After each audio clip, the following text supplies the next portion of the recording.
believe in humankind, and I believe that we now know what works and what doesn't work. We learn in a very curious way by experiencing first what we don't want before we don't want it. So we experienced not one world war, but two, and we said it'll never happen again, and I believe it will not. I think we'll come close. I don't think we will have a world war. We experienced nuclear meltdowns, 3 Mile Island, Chernobyl, Fukushima. I don't think we're going to see that happening again. I think it takes work to change the way we think about ourselves. There are forces happening behind the scenes that are not public, and what the public sees is the opinion of the media that is sharing their perspective of the story rather than objective news. And that opinion is creating a lot of fear. I am hopeful, I am aware.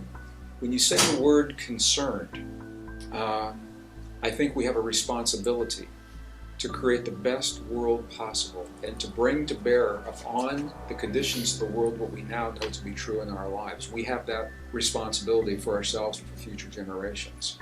And I feel that responsibility. And my life is dedicated to bringing to the forefront the new discoveries that help us to change the way we think and the way we live our lives in the best way possible. The word concern sometimes implies worry. I'm not worried.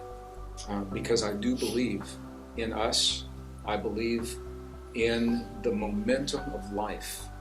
This planet wants to live, and this planet has chosen life.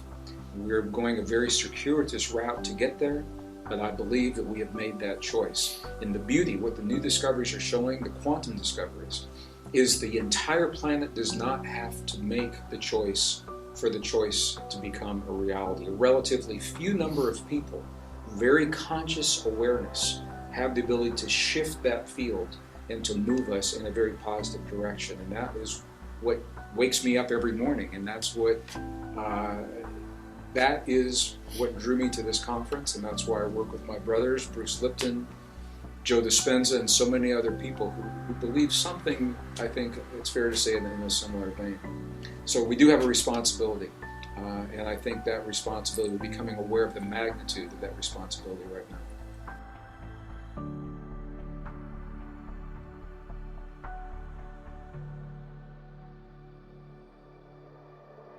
I know that we're in a stage of evolution and that there's an awakening of consciousness on this planet. And when consciousness is awakened, then people will have choices. And right now they don't have choices, they've been programmed. So the reality is, as we awake, then we can see other opportunities besides the ones that people are directing toward us. And this is the foundation of conscious evolution, which is the experience that we're in right now. So we've been programmed, just like in the movie The Matrix. But there's the documentary, The Matrix. Documentary, The Matrix. And yet we know that we can take that red pill, and that's consciousness. And when we get out of the program, we are free to create. I trust the population in their creation. I do not trust the small, less than 1% that is manipulating the population. But their time is coming to an end, because when we awake, that small group will disappear, because the larger group will just cover it all over.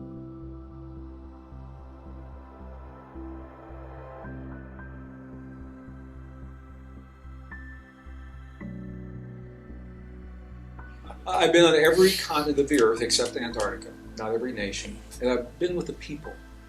And what I have come to understand is the people of this world know how to live, know how to cooperate, know how to get along, and prefer to do so. It's a relatively few number of people in high levels of power that are bumping chests right now. They're the ones that are having a difference in opinion. It's not the people. And that, to me, that's good news. It's very good news, because there are a lot of people on this planet, and there are not so many leaders on this planet. So as people are awakening to the new possibilities, and that's why we do what we do, then they, through their elected officials or through other means, are saying, we now know that we have a choice. We now know that there are new forms of energy that don't burn fossil fuels. There are new forms of healing that don't require pharmaceuticals. There are all the food that we need already exists on the planet. Why are these people starving? People are waking up to that, and they're saying this is the world that we choose to have. And that's where a lot of my optimism comes from.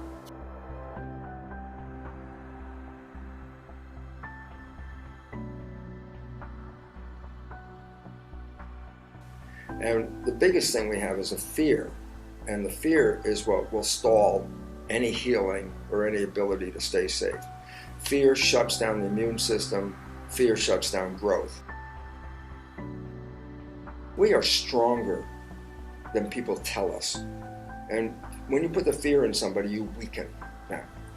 And this is an opportunity to say, no, look, let's find out who we really are.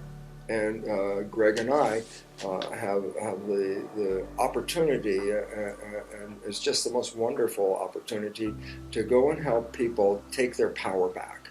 And this is what we need. We have been disempowered by programming, and it's time for us to wake up. And this is what the conscious evolution process we're in now. People are waking up. They're not buying the old stories like they used to. They're questioning everything, every level, from government to science to religion. It's all in question. This is the opportunity to become aware, more knowledge. Knowledge is power. And when we have that power, we'll see that we do not have to be afraid.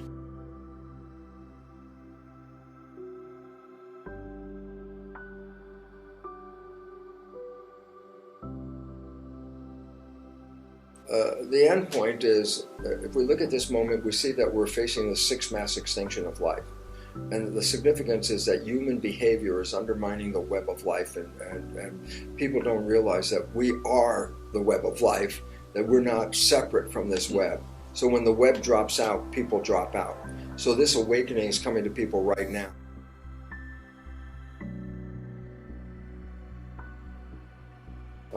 That this mass extinction is in process.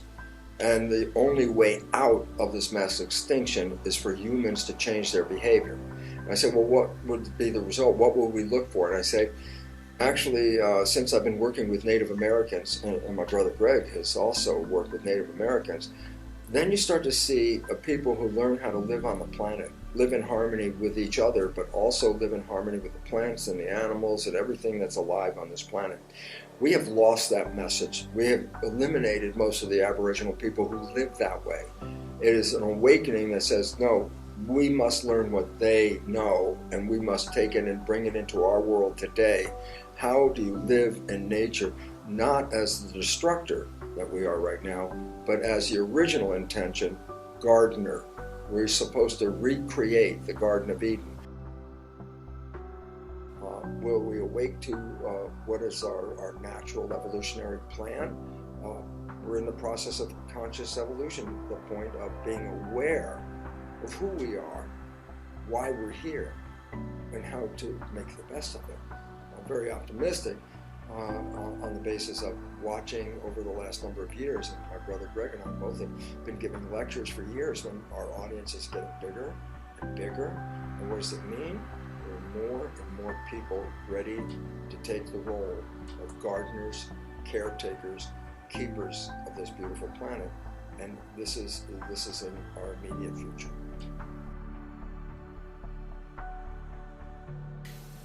I think what we're finding is the closer we live to nature, obviously, and intuitively we know this, the more harmonious we are with nature, the more successful we are as a species. And sometimes it takes tragedy to remind us of that. What do I see in our future? I see a time where we are technologically sophisticated, yet we have also embraced the deepest truth of our intimate relationship with our planet. We combine these into a heart-based society where we elevate those magnetic fields and we learn to work together in harmony, in cooperation. And we do it by following, this is so interesting, we do it by following the most ancient and cherished of our spiritual traditions, which are mainly heart-centered. So they have told us for 5,000 years through the shamans, the monks, the nuns, the healers, the curanderos, whatever it is, in their way. It's not science. Science now is coming full circle and saying, hey, these guys were right, they were onto something. But it doesn't mean we have to live in a monastery halfway around the world. We can embrace these principles in our urban lives in a very practical way to become better people, create stronger families, stronger communities, and ultimately a stronger world. So we have to empower people, and we have to give them some knowledge, and basically say that we can thrive in this, actually not die, but we can thrive.